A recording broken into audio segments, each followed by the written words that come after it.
రాష్ట్రంలో గత కొన్ని రోజులుగా మాజీ ముఖ్యమంత్రి జగన్ గారి పైన అదేవిధంగా వైఎస్ఆర్ కాంగ్రెస్ పార్టీ పైన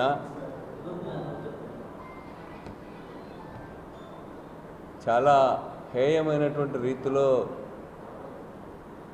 మొత్తం క్యాబినెట్ అంతా కూడా వరుసపెట్టి విమర్శలు చేస్తూ ఉన్నారు. చాలా ఆర్గనైజ్డ్గా రాష్ట్ర పార్టీ కేంద్రం నుంచే పులివెందల నుంచి ఇతర ప్రాంతాల నుంచి కూడా పిలిపించి జగన్మోహన్ రెడ్డి గారి పైన వ్యక్తిత్వ హననానికి పాల్పడుతూ ఉన్నారు. జగన్మోహన్ రెడ్డి గారు చూసి అధికార పార్టీ వణికిపోతూ ఉంది. ఉదయం లేచినప్పటి నుంచి ప్రతిరోజు ప్రతి గంట జగన్ గారిని విమర్శించకుండా ముఖ్యమంత్రితో సహా వాళ్ళ పార్టీ అంతా కూడా క్యాబినెట్ మంత్రులు అందరూ కూడా జగన్ పైన దాడి చేయడమే పనిగా పెట్టుకున్నారు. గవర్నమెంట్లో అత్యధిక మెజారిటీతో రాష్ట్ర చరిత్రలోనే ఎప్పుడు లేని విధంగా ఎమ్మెల్యేలుగా గెలిచినటువంటి పార్టీ కేంద్రంలో కూడా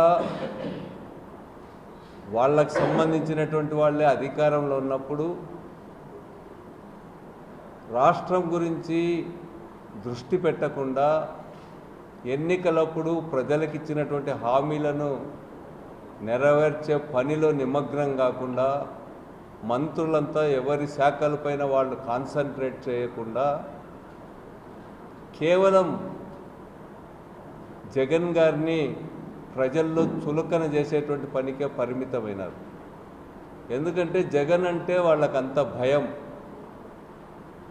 జగన్ చేసే విమర్శలకు అన్ని రంగాలపైన ఆధారాలతో సహా జగన్ గారు చేసే విమర్శలకు సమాధానం చెప్పే సరకు లేక ఈరోజు డైవర్షన్ పాలిటిక్స్కి పాల్పడుతూ ఉన్నారు. చంద్రబాబు గారు దేశంలోనే అత్యంత సీనియర్ రాజకీయ నాయకుడిగా చెప్పుకుంటాడు. అత్యధిక కాలం ముఖ్యమంత్రిగా కూడా పనిచేసినటువంటి చంద్రబాబు నాయుడు గారు పరిపాలనలో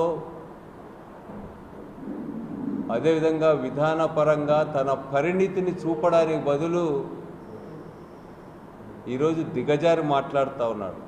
పదే పదే పదే జగన్ గారిని అదేవిధంగా వైఎస్ఆర్ కాంగ్రెస్ పార్టీని గొడ్డలి పార్టీ అని, సైకో అని, జగన్ గారు తన తాత హత్య నుంచి, తన తండ్రి హత్య నుంచి, తన చిన్నాన్న హత్య నుంచి లాభపడినాడని, జగన్ అంటే వావివర్సలు లేవు, తల్లి తండ్రి అనే కనికరం లేదు, మానవత్వమే లేని మనిషిగా చిత్రీకరించి ఒక ముద్ర వేసి రాష్ట్ర ప్రజల ముందు నిలబెట్టాలనుకుంటా ఉన్నాను.